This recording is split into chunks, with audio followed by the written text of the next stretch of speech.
Joining me live now, Shadow Health Minister, Deputy Liberal Senate Leader Anne Ruston. Anne Ruston, thanks so much for your time. Thank you for having me. Do you expect a challenge to Sussan Ley on Tuesday? I don't expect a challenge to the leadership at all. I think we're all pretty focused in getting back to Canberra. And as you rightly pointed out in your introduction, the most important thing this week is sadly we're expecting another rate rise from the RBA and the impact that's going to have on Australians. So that's what we're all very much focused on. Do you expect a challenge to Sussan Ley in the next fortnight?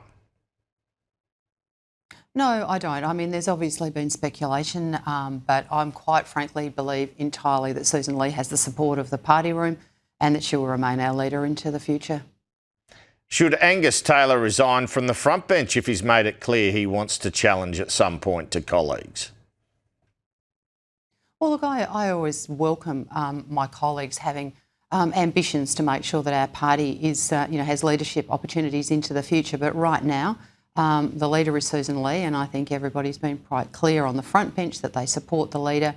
And we just need to get on with the job. I mean, talking about and speculating about leadership does nothing to serve the important issues that the Australian public are facing, not the least of which is that they're struggling to pay their bills. So I think we need to focus on that and leave the speculation behind. What did you make of the footage of Angus Taylor and Andrew Hastie meeting at a meeting organised by James Patterson on the day of the memorial service for Katie Allen? Well, obviously that's a matter for them, but I mean, colleagues meet all the time about all sorts of issues. I mean, I've had many meetings. I've probably had 10 meetings this week with colleagues on various issues that relate to my portfolio and other matters. But obviously on Thursday, it was a very solemn day for many of us who were very close friends to Katie Allen, an amazing woman, an amazing service to celebrate a great life that was cut short. So was it a good idea for these two blokes to decide to meet at a meeting arranged by another bloke on that day in particular? Well, look, as I say, people meet all the time, and the reason and the circumstances around those meetings are a matter for them. How would you describe the feeling in the party room at the moment between left and right? Look, I think most of us just want to get on with the job of governing, of being the alternative government, developing policies, but most particularly holding this incredibly bad government to account. I mean, I could sit here and spend the rest of your program telling you about the concerns that I have in my portfolio areas about the failures of the government, whether it be health, whether it be aged care, whether it be the NDIS or disability in general. And I think that the overwhelming majority of the party room just wants to focus on that because, the Australian people elected us to the parliament to make sure that we were representing their best interests. And the best thing that we can do is focus on that. And I am absolutely confident that my party room has that as their focus. All right. Do you agree with my contention that you've got a real problem at the moment? Because Sussan Ley is battling opponents not only in Labor, but she's also battling the Nationals and she's also battling the right of the Liberal Party. You must be looking around wondering who's the enemy. Well, I mean, being the leader in opposition is always going to be a really tough gig. I don't think there'd be any opposition leader from, whether it be from the Labor Party or the coalition that wouldn't say the leader of the opposition is tough.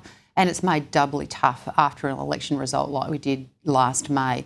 So I think Sussan's been doing an amazing job of being the leader in the toughest time that I can remember being in the parliament. But I don't think that it's quite, it's particularly unusual that there are always great challenges at this time and you just have to make sure that you continue to focus on what's really important. And as I said, I sound like I'm repeating myself, but the reality is that the most important thing we can be doing is focus on things that are important to Australians. And I think that's what Sussan is trying to do. It sounds like you're repeating yourself because you are, Anne Ruston, and that's fair enough. But I just, the Nationals, what is unusual is a split with the Nationals, right? So how do you expect question time to operate on Tuesday with the Nationals on the backbench? How many questions are you expecting? How do you expect it to operate?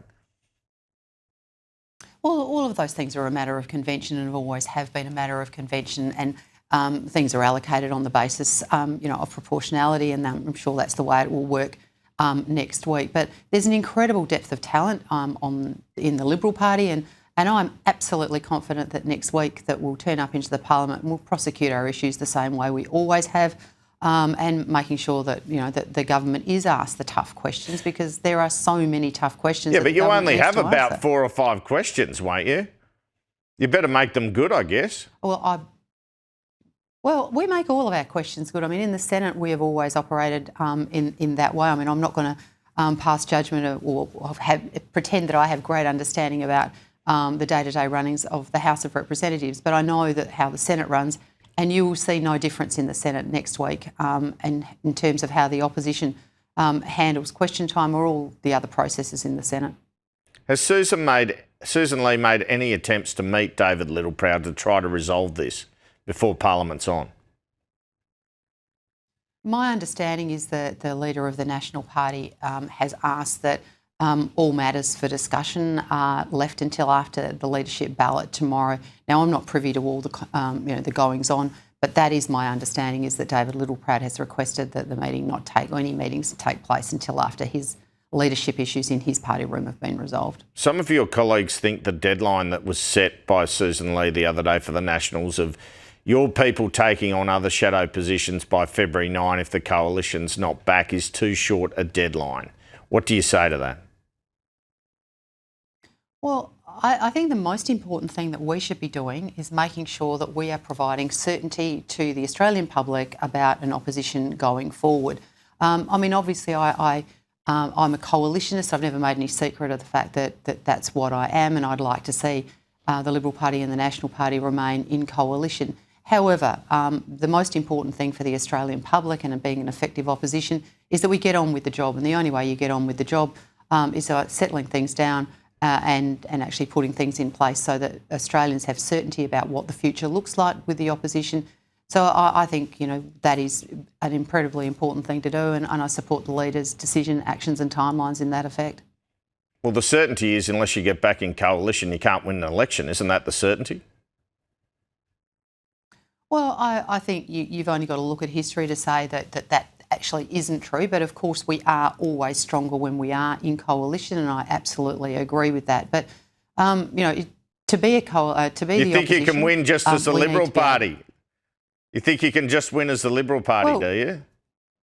It's happened before, Andrew, and I think the one thing that we've learnt in politics is that you never say never. Things change very, very quickly. But right now, the most important thing for us is to be a credible opposition and to get on with the job that matters. And look, I accept that there's interest in what's going on at the moment, and people are speculating and want to talk about it, and that's absolutely fine. But what I'm telling you is that I don't think that's the most important thing for me to be doing, or for my colleagues to be doing. I think the most important thing is that we actually are addressing the issues that are important to Australians.